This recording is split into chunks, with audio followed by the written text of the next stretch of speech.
स्वागत है आपका न्यू क्वांटम क्लासेस में। मैं आज लेके आया हूँ मल्टीपल चॉइस क्वेश्चन। ये मल्टीपल चॉइस क्वेश्चन की संख्या 10 है।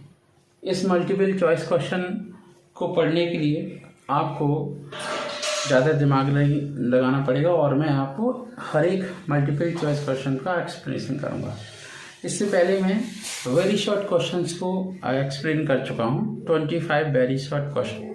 उस वेरी शॉर्ट क्वेश्चन वाले वीडियो का लिंक मैं इस वीडियो के डिस्क्रिप्शन बॉक्स में ले लूँगा। तो एक बार फिर आपका स्वागत है आपके अपने यूट्यूब चैनल पर, जिसका नाम है न्यू क्वांटम क्लासेस। अगर आप मेरे वीडियो पर नए हैं तो मेरे चैनल को सब्सक्राइब जरूर करें, इससे मुझे मोटिवेशन मिलता है और नए वीडियो बनाने का मन करता है। और इसी तरीके से physics, chemistry, biology 10th class की मैं कंप्लीट करूँगा, जल्दी से जल्दी कोशिश कर रहा हूँ। और फिर मैं अब एक नई सीरीज शुरू करूँगा 11th क्लास के लिए, फिर 12th क्लास के लिए। इसी के साथ साथ मेरा जो टारगेट है वो है नीट एग्जामिनेशन। सबसे पहले मैं नीट एग्जामिनेशन को कवर करूँगा। जब मुझे सक्सेस मिलेगी तो फिर मैं आगे लेके जाऊँगा। और ऑनलाइन क्लासेस के लिए मैं आपको बता दूँ कि ऑनलाइन क्लासेस की भी प्लानिंग है और 1 नवंबर से ऑनलाइन क्लासेस स्टार्ट हो जाएंगी। टाइमिंग रहेगा 8:30 to 9:30 और ऐसा भी हो सकता है कि 9 o'clock to 10 o'clock ये ऑनलाइन क्लासेस रहेंगी। कोई चार्ज नहीं है, फ्री ऑफ कॉस्ट है।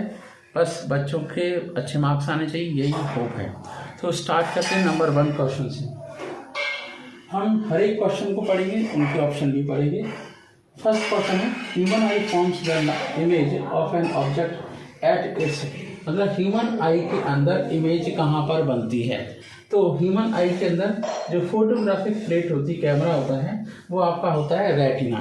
तो रेटिना के ऊपर इमेज बनती है। रेटिना के ऊपर 2 टाइप की सेल होती हैं, कोन्स और रॉड। कोन्स ऑब्जेक्ट के कलर को बताती हैं, रॉड से intensity of light, light dim है और ज़्यादा है उसमें बताती हैं। इसके बाद सेकंड क्वेश्चन पे आते हैं, the change in focal length of eye an eye lens is caused by the action of. अब जैसा कि हम जानते हैं कि जैसे ही हम अंधेरे में आते हैं फिर लाइट में आते हैं, इस तरीके से आप देख सकते हो जब हम अंधेरे में आते हैं तो थोड़ी टाइम के लिए कोई ऑब्जेक्ट नहीं दिखता है, बाद में हमें दिखने लगता है। इसका मतलब क्या है, हमारे आँख के अंदर जो आपका आइरिस होती है उसे बांधे रखने के लिए सिलियरी मसल्स होती हैं। तो आइरिस को बांधे रखने के लिए सिलियरी मसल्स होती हैं। सिलियरी मसल्स डिसाइड करती हैं कि जो आपका ऑब्जेक्ट है ना, जो आपका ऑब्जेक्ट है वो कैसा दिखेगा, जिससे सिलियरी मसल्स के एक्शन की वजह से आपका जो आई लेंस है थिक और थिन हो जाता है।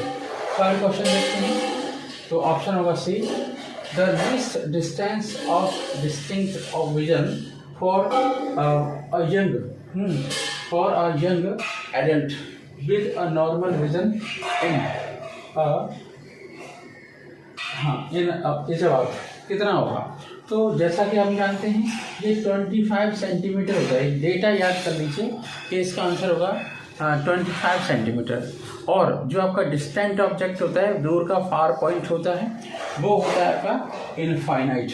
नेक्स्ट क्वेश्चन देखते हैं, question number 4, refraction of light in the eye occurs as. अब रिफ्रैक्शन ऑफ लाइट कहाँ पर होता है, तो आप जानते हो 2 चीज़ें हैं, एक तो आपका आई लेंस है और एक है आपका कॉर्निया। देखो जैसे ही लाइट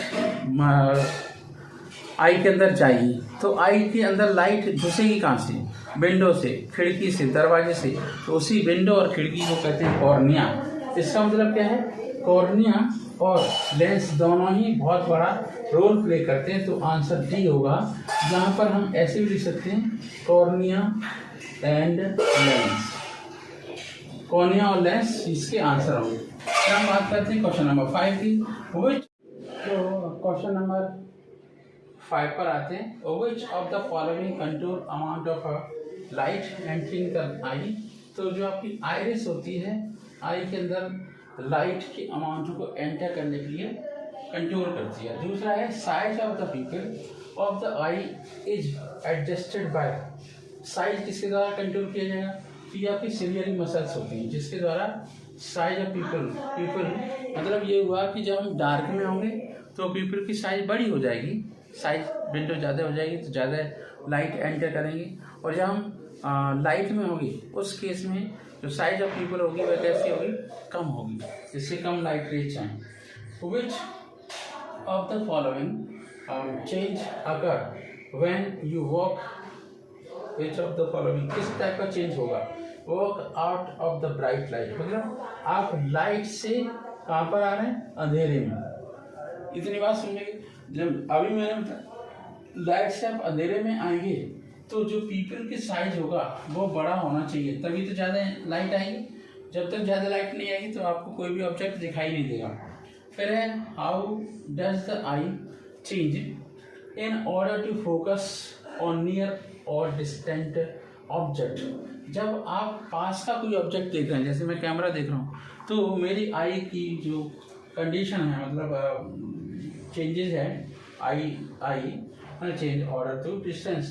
तो आई लेंस कैसा होगा, मूव इन और आउट, ऐसा नहीं होता। द रेटिना मूव्स इन और आउट, ऐसा भी नहीं होगा। द लेंस बिकम थिकर, तो लेंस कैसा हो जाएगा, थिकर हो जाएगा। जब हम पास के ऑब्जेक्ट को देखते हैं तो लेंस या तो थिकर होगा या थिनर होगा, मतलब इस तरीके से हम चेंजिंग दिख से वो क्या करें। How does the eye change in order to focus near और डिस्टेंट, ये दोनों बातें पूछी। अगर पास की बात पूछी होती तो थिकर हो जाता है, दूर के ऑब्जेक्ट के लिए पूछता तो थिनर हो जाता है। अब हम बात करते हैं 9 क्वेश्चन की। द टर्म अकोमोडेशन, अकोमोडेशन का मतलब होता है adjustment of eye for the visibility of a nearby object as well as a distant object. दोनों ऑब्जेक्ट के लिए, जो पास में रखा है और दूर रखा है उसके लिए। So the term accommodation as applied to the eye refers to its ability to vary the focal length of the eye। मतलब फोकल लेंथ का क्या होता है, वेरीज होती रहती है, हाँ वेरी तो करेगी तभी। ये कुछ नहीं है, control the light of intensity, इससे कुछ नहीं होगा, है ना। डायरेक्ट द इन्वर्टेड इमेज, ये कोई मतलब नहीं है। और fourth one, vary the distance between lens and retina, ये कुछ मतलब नहीं है। क्वेश्चन नंबर 10 होगा, to focus the image of a nearby object on the retina on an eye, पास वाले ऑब्जेक्ट के लिए रेटिना पर क्या चेंजेस होंगे, तो thickness of eye lens decreases. क्या थिकनेस डिक्रीज होगी, नहीं, ऐसा नहीं होगा। The thickness of eye lens increase, तो thickness of eye lens increase होनी चाहिए, किसके लिए, पास के ऑब्जेक्ट के लिए। To focus the image of a nearby object on the retina, अगर आप पास के ऑब्जेक्ट को देखना चाहते हो, थिकनेस कैसी होगी, इंक्रीज हो जाएगी, तो लेंस मोटा हो जाएगा, पास की चीजें दिखने लगेंगी। तो आपका thickness of eye lens decrease नहीं होगी।